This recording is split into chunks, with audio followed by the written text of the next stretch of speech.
Good morning. Good morning. How are you? I'm well. It's been a long day already.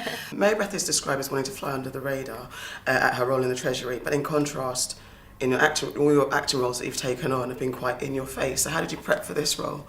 It's interesting as you start getting a better sense of how people perceive you as a performer.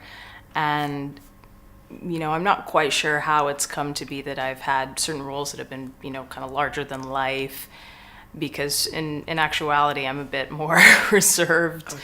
So I think in that way, I identify with this particular character of Mary Beth Medina a bit more. There's something about her where she doesn't necessarily want to stand out good or bad. She's quite happy to just sort of comfortably be in the middle. And I think for her, that's really about having a sense of stability. She doesn't want to rock the boat. She doesn't want to call attention to herself necessarily. So in the story, when we're first meeting her, we're meeting her at the moment that she is noticed, and you sort of see her, approaching the office of Ray King, who's played, of course, by J.K. Simmons, with this sense of, okay, like it's like getting called into the principal's office almost. I was going to say, you get that trepidation. You can really feel her like, oh my goodness. Yeah. But at the same time, I felt like when she gets into, obviously she's being kind of forced into doing this thing, finding out more about Ben Affleck's role, character, I should say. But I find that as she's doing the research, it's like you're starting to relate to this guy, because he's got this thing about having to complete the task, and you can see the determination, and as you stay up all night literally trying to find the thing that's going to give you the answer so that you can succeed. So is that is there something you related to as well? Yeah, there's an interesting parallel actually between Christian Wolff and Mary Beth Medina in that way,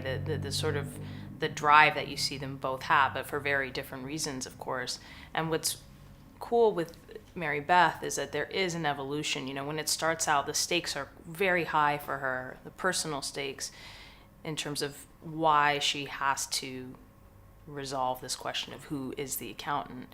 But you see this shift, and her natural determination, curiosity eventually sort of take over.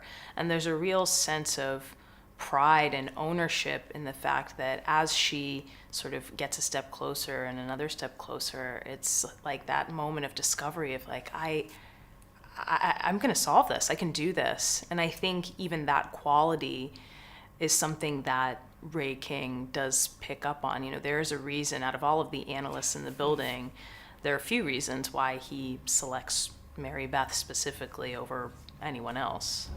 Christian Wolff. When? Christian Wolff last year ran $75,543 through his accounting firm. Who is Christian Wolff? The accountant. Am I right? You don't actually spend screen time with Ben Affleck?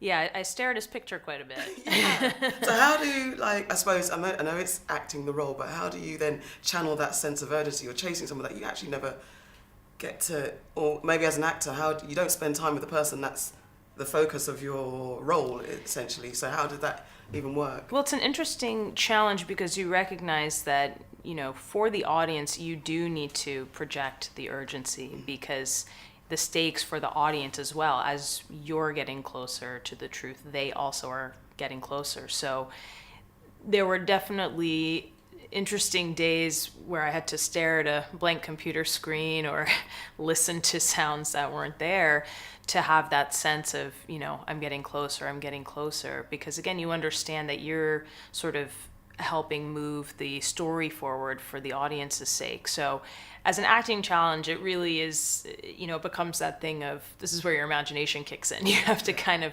create that sense of urgency and pace, knowing that also is sort of bringing the audience into that same sense of urgency. It also brings a bit of authenticity as well, because you don't know, because you're not really seeing them. So the whole thing is that you don't know this person.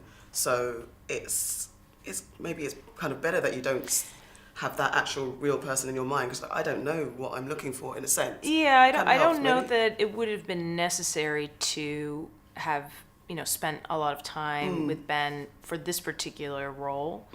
At the start of filming, we all got together as a cast and we had a table read and we heard the script aloud. And that was interesting for me just because it was an opportunity to watch actors that I've watched for years create these characters, or at least, you know, the beginning of creating these characters. So that was just interesting as somebody who, you know, admires the cast that we've assembled, and it really is a spectacular cast. I was going to ask, what was it like being, did you feel kind of the newbie on the block, or did you just jump in like, oh no, these are all my peers? Or was there any kind of intimidation or feeling like I'm in like acting royalty heaven? Right? Well, you sort of feel everything at once because, you know, on the one hand, I absolutely recognized the opportunity for what it was. I would think certainly out of the cast, I'm sort of a lesser known or somebody who's, you know, up and coming. But once you're there to work, it really is a collaborative effort. And so, you know, these are people who are my peers, and we're all sort of, you know, approaching the job with the same intention of wanting to tell this story right. So all of the intimidation, it does sort of fall away very quickly because you can't, you know, stand around thinking, you know, too hard on the fact that, you know, oh my gosh, I'm working with this person, I'm working with that person.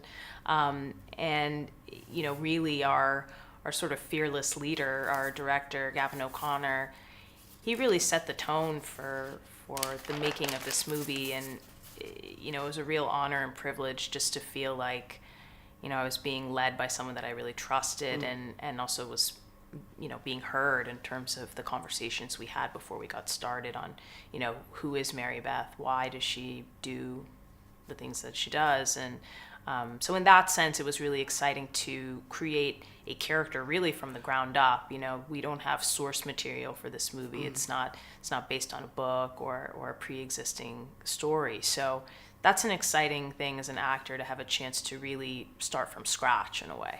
So is that helpful? Because I speak to lots of new actors, and I spoke to somebody the other day who said that what helps is if the character's there on page. So when she read the script, the character jumped out, she kind of immediately got it. Was there immediate connection to Mary Beth, or did you, as you said, have to build this character? And is that difficult, not having the kind of pointers like what she's into, her past relationships and stuff like that? How much of a backstory do you need to build a character, or are you okay with having like a fresh slate anytime and just bringing yourself to it? Well, we started with an incredible script by our screenwriter Bill Dubuque, and a lot of it really was on the page, you know, and I think whatever I connected to there, you know, part of your job beyond what's on the page is sort of, you know, filling in the blanks and adding that depth to the character. You know, there are details that are specifically included in the script, but, you know, to really create a three-dimensional character, you know, there are choices that I make individually on my own. There's conversations, again, with the director. Then there's getting a sense of the character as you see the dynamic between myself and JK's character, because a lot of that, too, we just sort of found as we were going along. So there are many opportunities to kind of keep shaping and creating, you know, a character from start to finish. And really, it's not until you sit down and watch the movie that you have a sense of whether it all sort of, you know, came together the way you envisioned. Are you pleased? Yeah, you know, I have to say, you know, to get to be part of a movie like this, I read it and I knew how I felt in reading it, and I hoped that it would translate, because it's a complicated script. It's not necessarily an easy one to shoot and to make. And when I saw the final product, because again, I didn't work on a lot of the storylines that, you know, Ben and Anna were involved in. So I got to have the experience that the audience has of watching it with a fresh pair of eyes. And I was really excited, and it really did surprise me. And I've read the script many times, and there was still room to be surprised by what I was seeing. So I think that, you know, whatever the audience's expectations are going in, I feel like they're not quite prepared for what they will ultimately see. What's next for you, and what should people take away from, what do you want the audiences to get from The Accountant?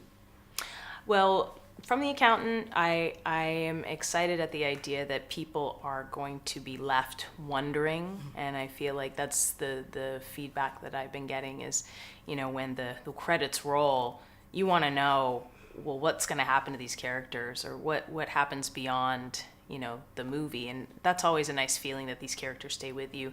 And also, people feel like they want to see it again. You know, it really is a movie that you're like, I want to go back. I want to kind of see those clues one more time. So that to me is exciting and a nice takeaway again from what I've been hearing.